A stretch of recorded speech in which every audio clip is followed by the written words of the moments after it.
Good morning, students. Welcome to our grammar session. In this video, we are going to learn finite and non-finite verbs. What is finite verb?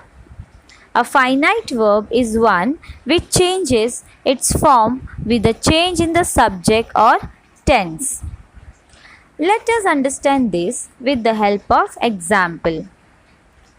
I play cricket. This sentence is in present tense.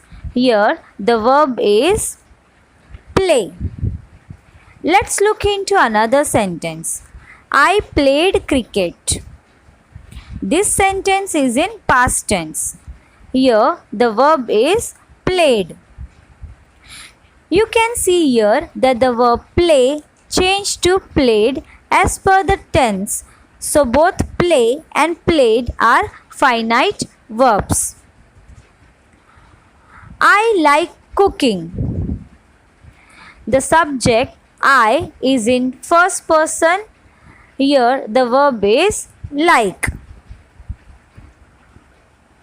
He likes cooking. Here the subject is he and it is in third person and the verb is likes. You can see here that the verb like changed to likes as per the person. So both like and likes are finite verb. Apple is of red color. Here the subject apple is singular. Hence the verb is. Now let's look into another sentence. Apples are of red color. The apples is in plural form. Here the verb is are. You can see here that the verb is changed to are as the subject changed from singular to plural. Now we are clear that the finite verb change as per tense, person and number. Let's now look into non-finite verb. So what is a non-finite verb? A non-finite verb does not change its form with a change in the subject or tense. Let us understand this with an example. I like cooking. Here the subject is in singular form and the sentence is in present tense. There are two verbs here, like and cooking. He liked cooking. Here the subject is singular and the sentence is in past form. Here also there are two verbs, liked and cooking. Now you can see that one verb like changed to liked, but the other verb cooking didn't change in both the case and doesn't function as a main verb in the sentence. So it's an non-finite verb. Non-finite functions as noun, adjective or adverb in the sentence. They do not function as verb in the sentence. Let us understand this with few more examples. The sleeping cat is brown. Here sleeping functions as an adjective as it is describing cat. Running is a good habit. Here running functions as noun in the sentence. Rahul went to the UK to study. Here study functions as an adverb in the sentence. Non-finite verbs are further divided into three types: gerund, infinitive and participles. Now before we understand what is gerund, let us understand the formation of a sentence. An assertive sentence always starts with the subject and then verb and then object. So this subject can either be a noun or a pronoun. For example, Stuti is a bright child. In this sentence, Stuti is the subject and it is a noun because it is a name of a person.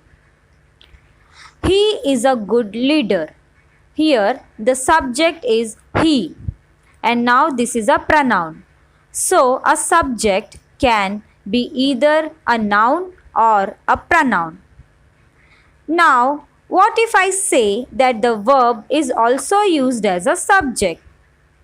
Yes, you heard it correct.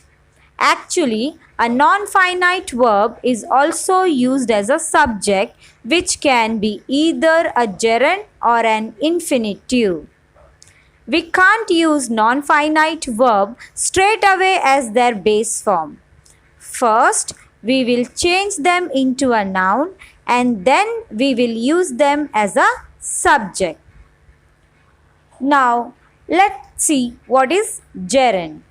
Gerunds are words that are formed with verbs but act as nouns.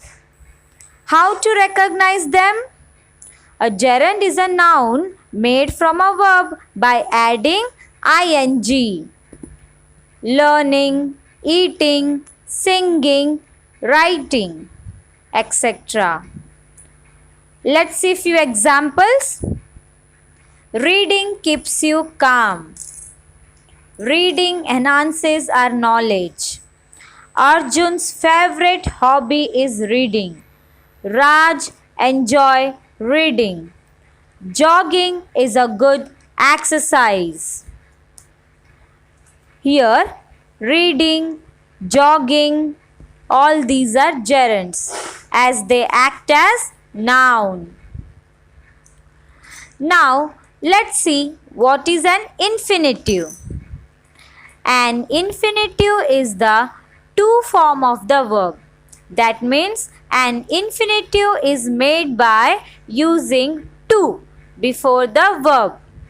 So, the infinitive form of learn will be to learn. Walk, to walk. Cry, to cry.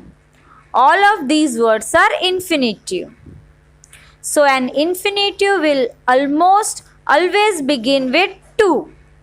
For example, to sleep is the only thing Akriti wants.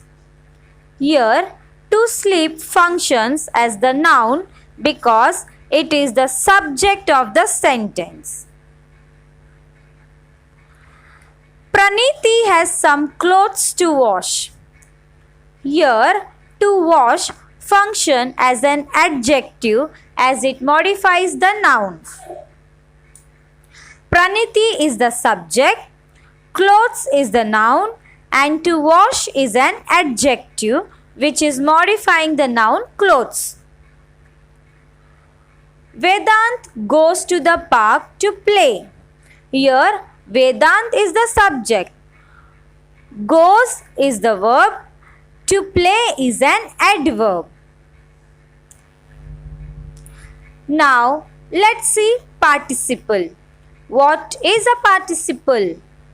It is not the main verb in the sentence and it functions as an adjective in the sentence. There are three kinds of participles in English. Present participle, past participle, perfect participle. Let's see the formation of present participle. All present participles end in ing and for that you simply add ing in the main verb. So walk becomes walking, eat becomes eating and so on. Do you remember the formation of gerund? That is also formed by adding ing in the verb. So what is the difference? A gerund is used as a noun and a participle is used as an adjective. This is the difference that you need to remember. Let's see the examples. He saw a sleeping tiger yesterday. Here, the word saw is the main verb. Slipping is a participle which is an adjective for the noun tiger. Don't try to catch a running bus. Here, the running is defining the bus, so it is the participle. And the main verb in the sentence is try. Now, let's see past participle. Past participle is formed by using third form of the verb and it functions as an adjective. Look at this broken glass. Here, the main verb is look and broken is functioning as past participle because it is describing the glass. Notice here, it's in verb's third form which makes it past participle. We should drink boiled water. Here, the main verb is drink and boiled is working as past participle form because it describes the condition of water. Let's move on to perfect participle now. A perfect participle indicates the complete action. It can be either in active form or in passive form. Let's see both the examples. In active form, it is created as having plus verb's third form. And in passive form, it is created as having been plus verb's third form. Let's see few examples. Having watched the movie, I went to complete my homework. Here, having is perfect participle. Having been beaten, he ran away. Here, having been is perfect participle. Having edited the video, I started uploading it. Here, having edited is perfect participle. Having been defeated, he fled away. Here, having been defeated is perfect participle. Now, let's quickly revise what we learned in this video. Non-finite verbs, in spite of being a verb, it behaves as an adjective, adverb or noun in the sentence. Non-finite verbs are mainly divided into three types: gerund, infinitives and participles. Gerunds are ing form of verbs that behaves as a noun in the sentence.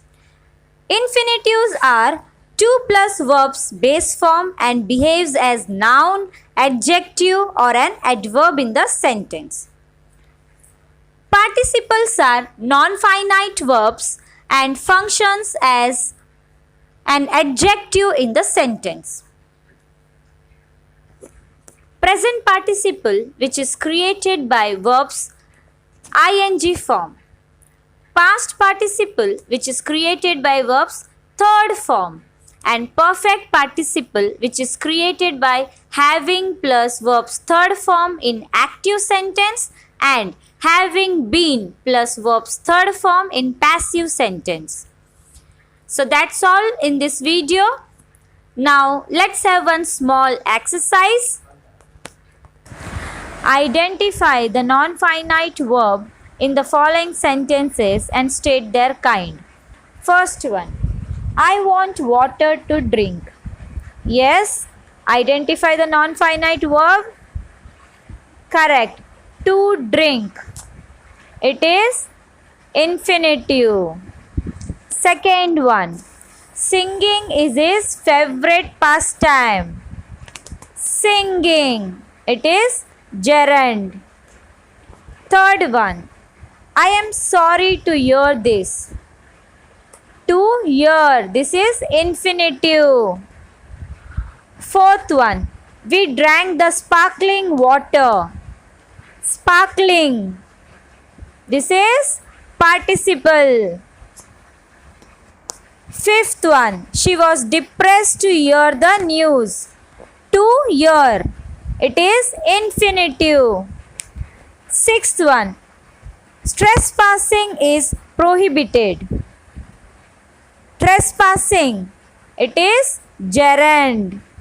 Seventh one. A rolling stone gathers no moss. Rolling. It is participle. Eighth one. I will be happy to help you. To help. It is infinitive. Ninth. All the leaking taps should be repaired. Leaking. It is participle as it is describing tap. Next one. Having taken his bag, he went to school. Having taken. It is perfect participle. So children, here I would like to conclude my session. Thank you for watching this video. Stay home, stay safe.